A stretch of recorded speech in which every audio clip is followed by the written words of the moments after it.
Isinimula ng Pangulong Ferdinand Bongbong Marcos Jr. ang kanyang working visit sa Estados Unidos sa pamamagitan ng pakikipagpulong sa mga miyembro ng Filipino community sa New Jersey sa New York. Dito ay binigyang pansin ng Pangulo ang mahalagang kontribusyon ng mga overseas Filipino workers sa lahat ng kanilang sakripisyo at ambag sa pagbangon ng ekonomiya. Sa kanyang talumpati sa New Jersey Performing Arts Center, pinasalamatan ng Pangulo ang mga OFWs. Anya, bagamat malaki ang naging epekto ng COVID-19 sa buong mundo, malaki rin umano ang naging tulong ng mga remittances ng OFWs upang makabangon ang Pilipinas, lalo na sa pangkalusugang krisis. Kahit na nasa malayo kami, ay pinapanood namin kayo. Pumuputok po ang puso namin sa pag nakita namin ang inyong ginagawa at itinataas at pinapatingkad ang pangalan ng Pilipinas sa buong mundo.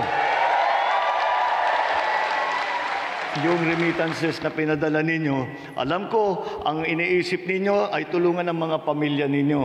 Pero kahit hindi nyo nararamdaman, malaking naitulong ninyo sa ekonomiya ng Pilipinas. At siguro hindi lang malaki ang naitulong binuhay ninyo ang ekonomiya ng Pilipinas. Bukas ay nakatakdang magsalita ang Pangulo sa 77th United Nations General Assembly. Ang kanyang talumpati ay sisentro sa vision ng Pilipinas hinggil sa people-centered development at ang patuloy na pakikipaglaban ng gobyerno matapos ang ilang taong lockdowns dulot ng pandemya. I'm also here to make sure papaliwanag natin kung nasa na ang Pilipinas at kung ano ang mga maaaring gawin dahil sa aking palagay sa paglabas natin ng pandemya at sinasabi na patapos na, ay kailangan natin ayusin ang ating ekonomiya.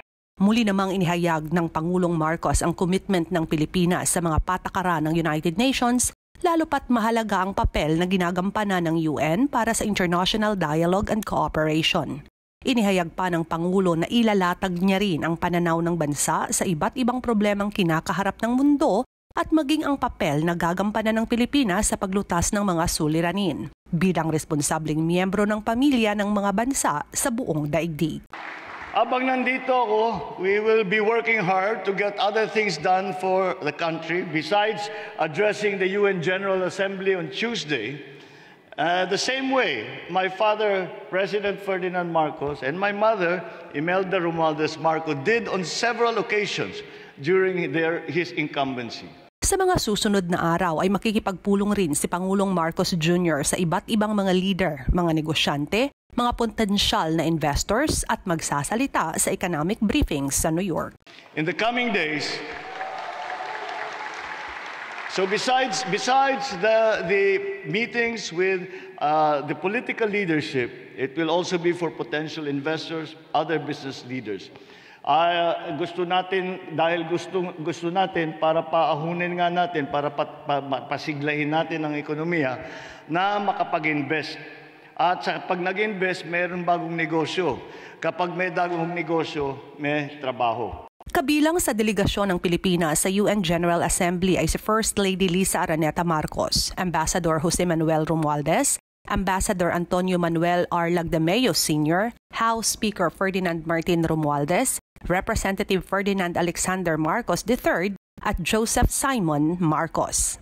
Ilang miyembro ng gabinete ng Pangulo ang sumama sa delegasyon, kabilang na sina Press Secretary Trixie Cruz Angeles, DFA Secretary Enrique Manalo, Finance Secretary Benjamin Jocno, Budget Secretary Amina Pangandaman, NEDA Secretary R.C. Balisacan, BSP Governor Felipe Medalla, DOT Secretary Cristina Frasco, DPWH Secretary Manuel Bunuan, DOTR Secretary Jimmy Bautista, DICT Secretary Ivan John Uy, DMW Secretary Toots Ople, DTI Secretary Alfredo Pascual, PMS Secretary Naida Angping at Special Assistant to the President Antonio Lagdameo Jr. Jinky Baticados, IBC News.